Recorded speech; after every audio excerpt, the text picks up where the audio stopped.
comment arriver à accélérer le deuil de notre rupture amoureuse.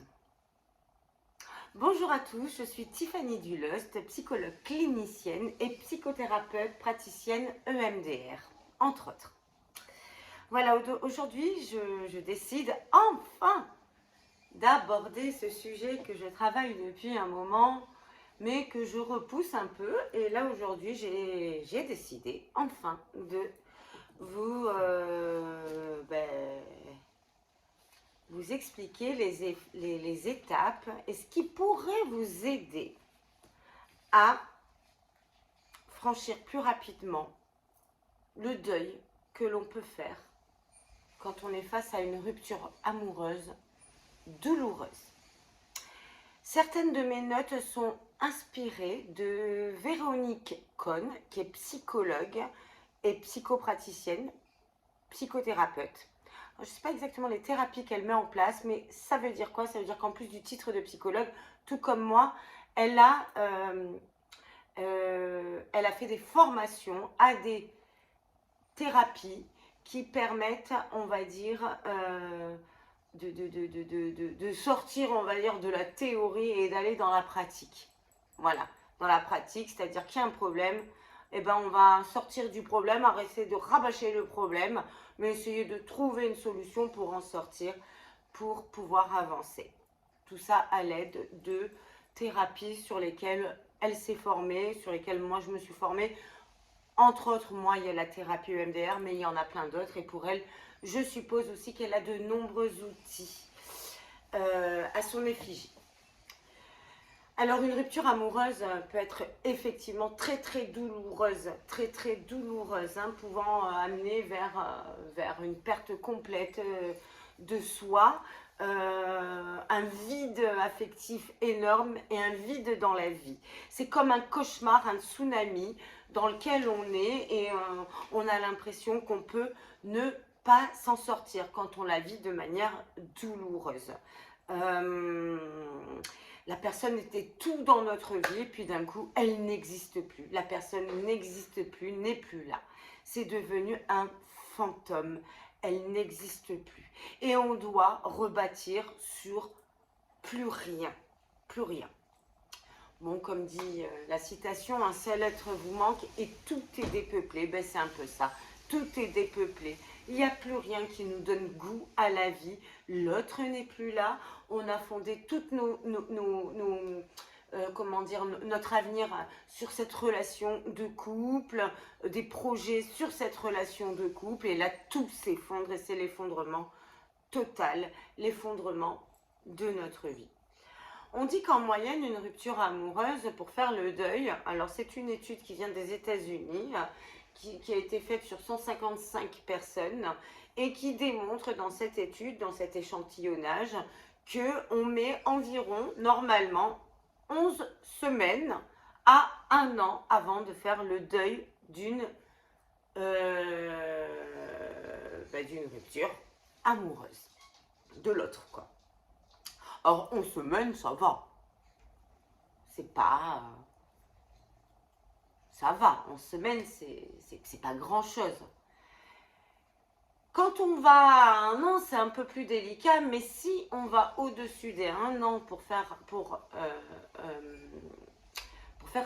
son deuil, c'est que là, la rupture devient pathologique. Et là, il va falloir vraiment accélérer le processus pour ne pas sombrer et vivre seul avec ses chats ou ses chiens. Bon, bien que les chiens, on est obligé de les sortir quand même. Les chats, un peu moins. Bon, bref. Donc, le deuil d'une rupture amoureuse ou le deuil en général, il y a plusieurs phases. Il y a la phase de déni, c'est la première phase où c'est un choc. Hein, on ne comprend pas, on est choqué et on ne réalise pas les choses. Après, on arrive à la phase d'effondrement, de tristesse, d'effondrement. Alors là, l'effondrement, c'est abrupt, c'est là où on n'est plus rien, on n'existe plus. Notre vie, elle est vide, on ressent du vide au fond de nous, on ne sait plus, voilà. à quoi sert la vie, plus de goût à la vie, plus d'intérêt, plus d'utilité à la vie, plus rien. L'effondrement, c'est une phase très, très, très douloureuse. Après arrive la souffrance, la phase de souffrance. Bon, ben oui, effondrement, souffrance. Donc là, ben, on exprime notre souffrance. Ben oui, on est triste. On est triste. Dans cette souffrance arrive la phase de colère. Colère, ouais, colère contre soi, colère contre l'autre, colère, colère. Puis la phase de tristesse. Hein, la phase de tristesse qui est très dure, où on pleure beaucoup, beaucoup, beaucoup. Où peut-être on peut culpabiliser, mais en même temps, on est triste, enfin, etc. Pour arriver encore à une phase de colère. Alors là, la colère aussi contre nous, contre l'autre. Comment il a pu me faire ça? Comment il a pu me laisser tomber, m'abandonner, me faire autant de mal? C'est inacceptable. Comment moi j'ai pas mis mes limites avant. Donc là, on commence un peu à raisonner pour arriver à la dernière phase qui est le cadeau, où on ressort de ce deuil très très douloureux avec un cadeau qui est l'apprentissage de la vie. L'apprentissage. Mais il faut déjà passer par ces étapes-là, étapes dans lesquelles on peut rester bloqué si on ne met pas des choses en place. Et donc pour le coup, le deuil devient pathologique car il ne se fait jamais, à moins qu'on prenne conscience qu'il faut le faire. Ils peuvent se faire plus tard, mais pas en 11 semaines à 1 an. Ok? Donc, déjà, la première phase, quand on est en phase de rupture amoureuse, qu'on n'a pas forcément décidé, alors qu'on est toujours amoureux ou amoureuse, il y a lieu ça donne lieu à la première phase qui est la phase de rumination. Alors, dans cette phase-là, on va se souvenir bizarrement, parce que le cerveau, il est connecté comme ça, et je suis sûre que vous l'avez vécu ou que vous le vivez actuellement si vous regardez cette vidéo. Dans cette phase-là, on ne pense qu'aux bons souvenirs. Bizarrement, alors qu'il y a plein de mauvais souvenirs, mais on ne pense qu'au bon. On pense qu'au bon. On compare. On se dit, ouais, mais avant je faisais ça, puis c'était chouette. Et puis, quand on cuisinait ensemble, c'était cool. Puis le soir, bah, quand on se faisait des câlins, c'était cool. Et puis la sexualité, c'était cool, c'était bien et tout ça. On ne pense qu'aux belles choses. Et on rumine. On rubine. Et on se dit que personne ne peut faire mieux. On est à la première étape du deuil. Personne ne peut faire mieux. Notre cerveau ne pense qu'à ça, qu'à lui ou qu'à elle. Ne pense qu'à ça. Il ne voit pas les mauvais côtés à ce moment-là. Et là, on va ruminer. Ma vie est un échec. J'aurais dû changer ça. Si j'avais su, j'aurais dû faire comme si, j'aurais dû faire comme ça. C'était chouette quand on faisait toutes ces choses-là ensemble. Ah, puis, je sais pas, moi, on fait quelque chose dans notre vie du présent, puis on va penser à lui, puis on va entendre une chanson, on va dire, ah ouais, c'est lui, ah, c'était génial. Pourquoi j'aurais dû faire comme ça, etc. Et là, on arrive à la phase d'impuissance. La phase d'impuissance, c'est là où on se rend compte que tout ce qu'on a essayé de faire n'a pas fonctionné. Et on se rend compte de certaines choses que on se rend compte de par les gens autour qu'on avait peut-être aussi affaire à quelqu'un qui était dans le faux self, c'est-à-dire dans le faux lui.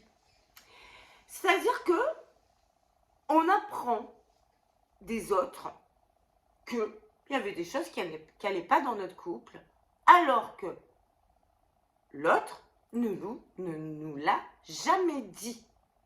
Et on apprend des choses, mais on tombe des nues, quoi. Et là, c'est l'effondrement total quand on apprend ces choses-là.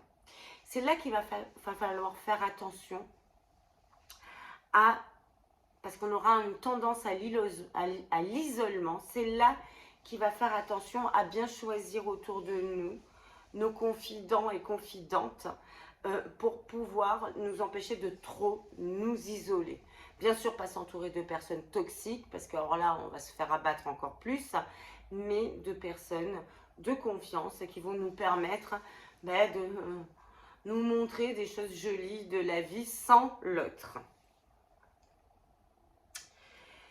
Quand on découvre que des choses sur l'autre qu'on croyait connaître parfaitement, parce qu'on croyait le connaître parfaitement et qu'on se rend compte qu'en fait, par derrière, il nous sabotait ou il sabotait notre relation, et ben, je peux vous dire que ça fait mal.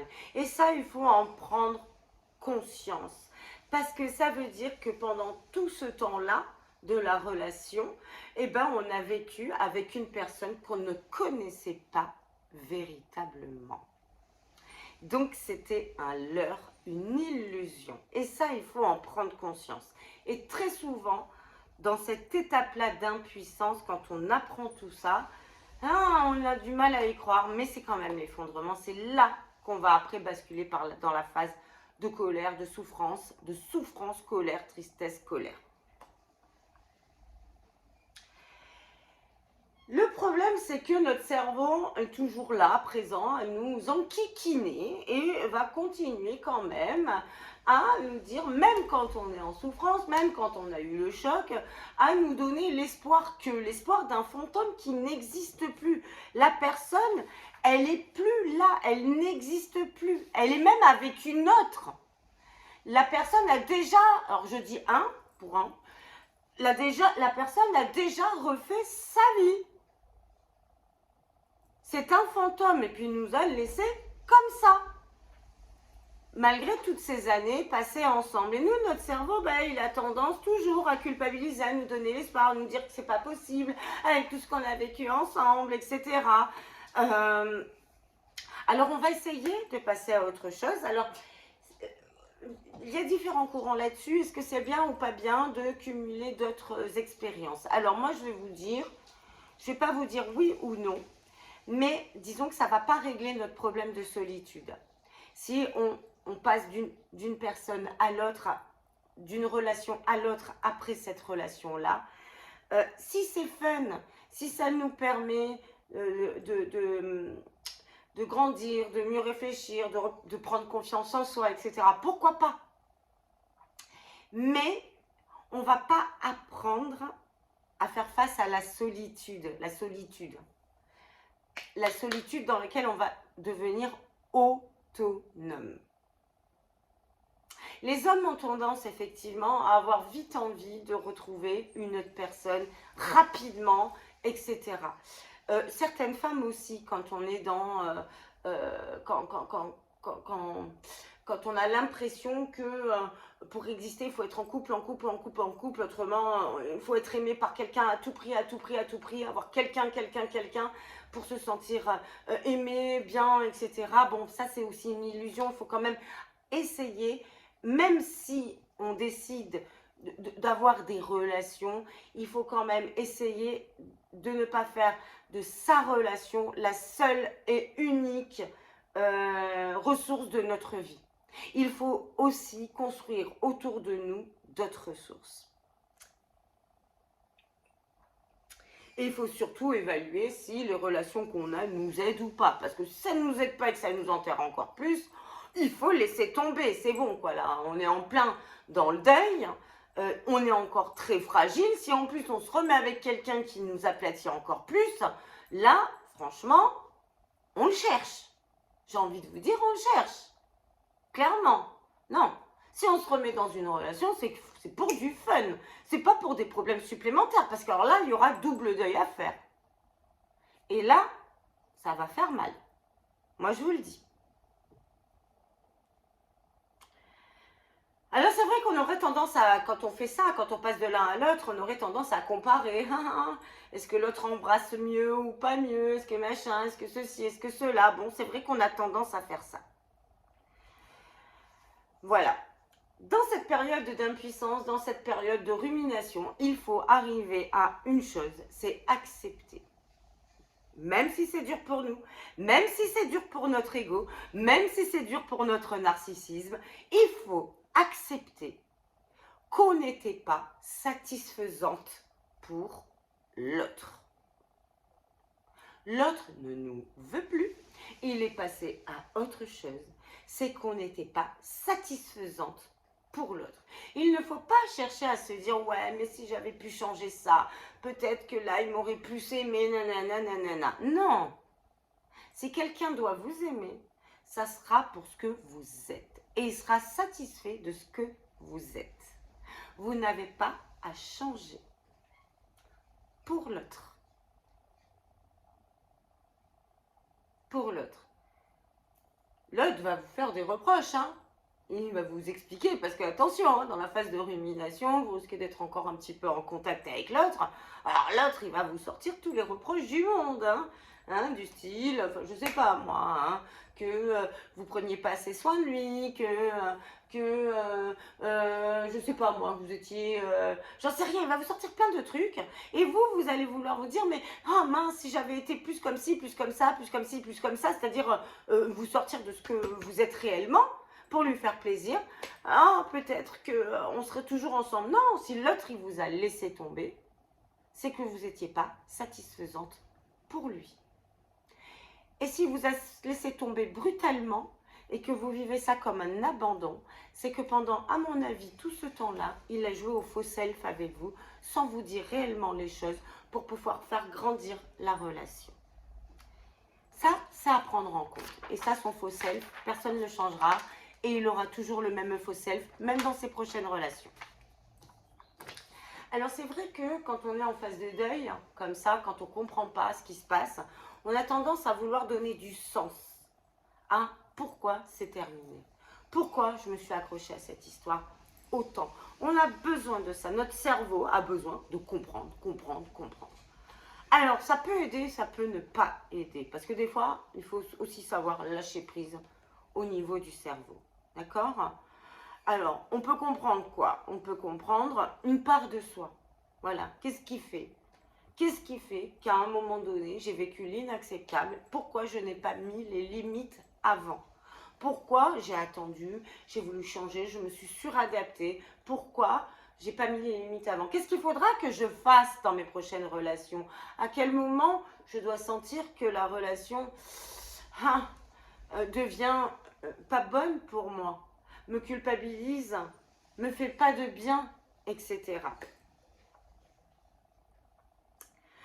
Par contre, des fois, on va vouloir essayer de comprendre, et là, on va repartir dans des ruminations. Les ruminations. Ouais, mais si j'avais fait ci, mais pourquoi je suis comme ça, mais pas, je comprends pas et tout ça. Et là, on va à nouveau s'auto-saboter, et donc là, la phase de deuil va être catastrophique. Pour sortir des ruminations, il va falloir trouver nos ressources. Alors oui, moi je rigole parce que moi-même je ressors d'une rupture amoureuse qui a été longue, qui a été même pathologique, ma rupture amoureuse. Mais là, je sens que j'en sors, mais vraiment. Et en fait, je me disais, ouais, mais c'était chouette parce qu'avant on cuisinait ensemble, quand on faisait des randonnées, c'était chouette, quand on faisait le potager, quand on faisait nos activités sportives ensemble, c'était chouette. Mais en fait, maintenant, je réfléchis à tout ça et je me dis, mais en fait, non, quoi. Mais combien de fois j'ai fait des randonnées que c'était pas chouette du tout, que j'aurais préféré être seule. J'ai plein de randonnées en tête où j'avais envie de le jeter à travers la falaise tellement que il y avait des situations difficiles. Je dis ça, je dis pas toutes les randonnées. Mais non, combien de fois on se baladait ensemble et on se disait plus rien, on n'avait plus rien à se dire. Non, en fait notre cerveau, des fois, il déconne. Si aujourd'hui on est séparés, c'est que l'autre n'était plus satisfaisant pour nous aussi. On n'était plus bien. Si on avait été bien, on serait encore ensemble. C'est une évidence. Des fois, quand on cuisinait ensemble, alors je disais, ouais, avec lui je cuisinais parce qu'il aimait bien cuisiner, mais combien de fois? Ou moi, je voulais cuisiner, je voulais rajouter du sel parce que je trouvais que c'était fade, ou quelques épices, et que non, quoi. Et que je le faisais par derrière, je me disais, punaise, c'est mieux comme ça. Mais combien de fois? Le potager. En fait, on a fait un potager. Je réfléchis à ça. Mais en fait, le potager, c'était soit lui, soit moi qui l'entretenait. C'était pas forcément ensemble. Ça arrivait une ou deux fois ensemble. Mais la plupart du temps, c'était quand l'un ou l'autre avait le temps. Les activités sportives, ouais, le crossfit, bah quoi, j'aurais pu le faire toute seule, hein. On n'était pas forcément dans la même équipe. Il y a plein de choses qu'on peut faire séparément. Si on a envie de faire un potager, on se fait un potager, on peut le faire seul. Si on a envie d'aller se balader, on peut se balader. Vous savez, en couple, c'est pas forcément plus fun. Alors oui, au début d'une relation, quand c'est l'harmonie, l'alchimie, tout ça, tout est formidable. Mais quand ça fait un moment qu'on est ensemble, non, des fois on n'a plus rien à se dire. Et si on se sépare, ce n'est pas pour rien. Ce n'est pas pour rien. En fait, on a plein de ressources en nous. Et nous, on a l'impression qu'on a besoin de l'autre pour pouvoir être dans l'action dans ces ressources-là. Mais c'est faux, on n'a pas besoin de l'autre. Regardez votre couple d'avant. Regardez, pointez tous les moments où vous faisiez les activités dont vous vous rappeliez. Pointez ces moments-là. Et regardez combien de fois vous avez passé des bons moments et combien de fois vous avez passé des moments où vous n'aviez qu'une envie, c'est qu'il dégage au fond. Et non, hein, ça n'a pas toujours été l'amour super. C'était pas formidable. Des fois, il vous saoulait. Des fois, vous avez envie qu'il aille faire son tour de vélo ou qu'il vous foute la paix pour être tranquille et faire ce que vous avez envie de faire. Sérieusement, réfléchissez. À quoi ça sert de ruminer sur quelqu'un qui n'est plus là pour vous, qui est un fantôme? Il n'existe plus, il va falloir l'accepter. Il n'était pas satisfaisant pour vous. Et si votre rupture est soudaine de sa part et que vous n'avez rien compris à ce qui se passait, parce que c'est soudain, ça peut arriver, ça veut dire que c'était quelqu'un qui intériorisait, qui vous a fait du faux self, c'est-à-dire du faux semblant. Il vous a fait croire que, et c'était faux. C'était faux. Donc vous avez aimé quelqu'un qui n'existait pas et qui actuellement est un fantôme. Donc maintenant, il va falloir se pardonner et arriver à lui pardonner. Tout dépend. Quand est-ce qu'on sait qu'on a fait le deuil d'une relation? Déjà, c'est que quand le matin on se réveille, ce n'est plus notre première pensée du matin. On ne met plus toute notre énergie dans ces pensées-là.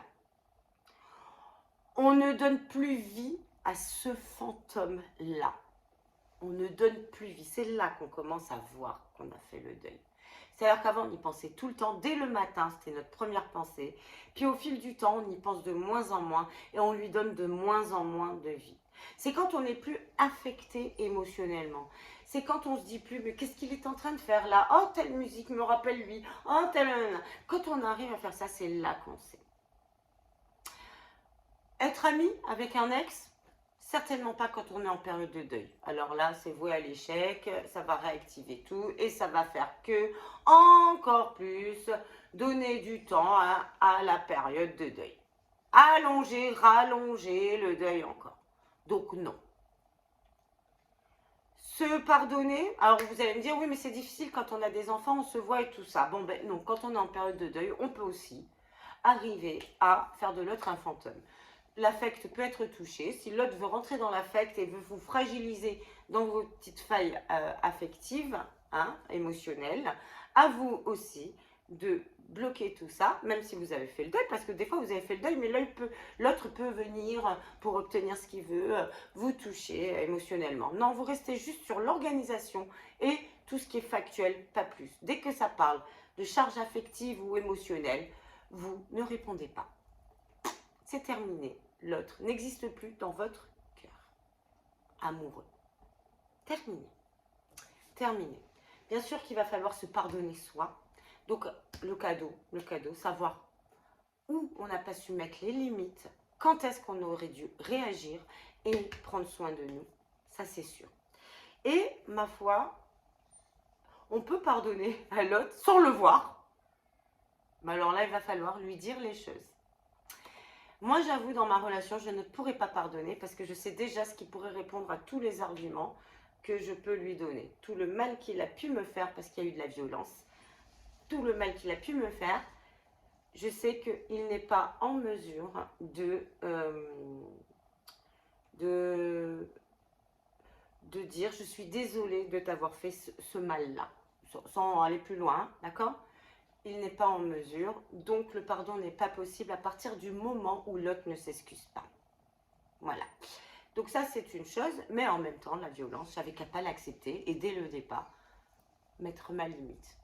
Complètement. Mais quand on est empathique, on a l'impression que, mais non, l'impression que, non, la violence n'est pas acceptable, c'est sûr, dans un couple, que ce soit de notre part, là, il faut faire un travail sur soi aussi, mais de la part de l'autre, ben non, la violence, non. Non, n'acceptez pas la violence. Ce qu'il va falloir faire très très attention quand on sort d'une rupture amoureuse difficile, c'est de ne pas être trop dans l'hypervigilance. De ne pas se dire, ouais, plus jamais je referai confiance en quelqu'un, plus jamais un homme dans ma vie, plus jamais je retomberai amoureux. Alors ça, j'en entends. Oh, mais il y a même des hommes qui me contactent, qui ont envie de me voir, et qui me disent, par contre, plus jamais l'amour. Plus jamais je me mettrai en couple. Mais ils sont fous. Enfin, ils sont fous. Ils le disent au moins. Moi, je suis au courant. Je suis au courant. Mais alors, pourquoi ils contactent? Je sais pas. Peut-être pour avoir de la tendresse, mais sans engagement. C'est peut-être ça. Au moins, ils disent. Au moins, ils sont honnêtes. Après, on accepte, on n'accepte pas. Moi, j'accepte pas. Pourquoi? Parce que franchement, ça me donne pas envie. Ça me donne pas envie de commencer une relation en sachant que... C'est comme si l'homme me disait, bah, je suis mariée, je quitterai jamais ma femme. Bah là, ça donne pas envie, enfin, je sais pas. Après, il y a d'autres femmes, ça donne envie, elles prennent ça pour un challenge. Bah non, hein, ne prenez pas ça pour un challenge. Hein. Il n'y a aucun challenge. Hein. L'homme, il a été clair. Hein. Si vous prenez une porte, un mur en pleine tête, après, ne venez pas vous plaindre. Au moins, l'homme, il a été clair. Je suis mariée, je quitterai plus jamais ma femme, je quitterai jamais ma femme, ou je ne me mettrai jamais en couple, je m'engagerai jamais. C'est clair. L'homme a été honnête. Ne le prenez pas pour un challenge. Quand l'homme dit A, c'est A. C'est tout. Voilà. Donc, il y a des personnes. Donc, ça veut dire que pour moi, ils n'ont pas encore repris confiance, goût en la vie, confiance aux autres, en la femme ou en l'homme, peu importe. Hein, parce qu'il y a des femmes aussi qui disent ça. Hein.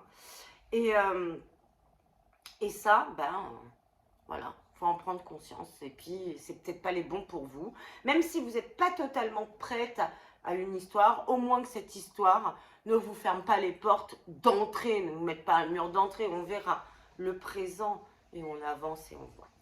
Voilà, la vidéo est un peu longue, je suis désolée, j'ai essayé de résumer, mais c'est long, il y a encore plein de choses à dire. J'ai essayé de résumer au maximum. En tout cas, j'espère qu'elle vous aura aidé pour accélérer le processus de deuil de votre rupture amoureuse. J'espère en tout cas. Si vous avez aimé cette vidéo, vous pouvez liker. Vous pouvez, ça me fait plaisir, bien évidemment. J'ai fait beaucoup de notes, ça fait un moment que j'y travaille. Vous pouvez liker, vous pouvez commenter, ça peut aider d'autres personnes. Vous pouvez partager. Et si vous me voyez pour la première fois, abonnez-vous, je vous embrasse fort. Bisous.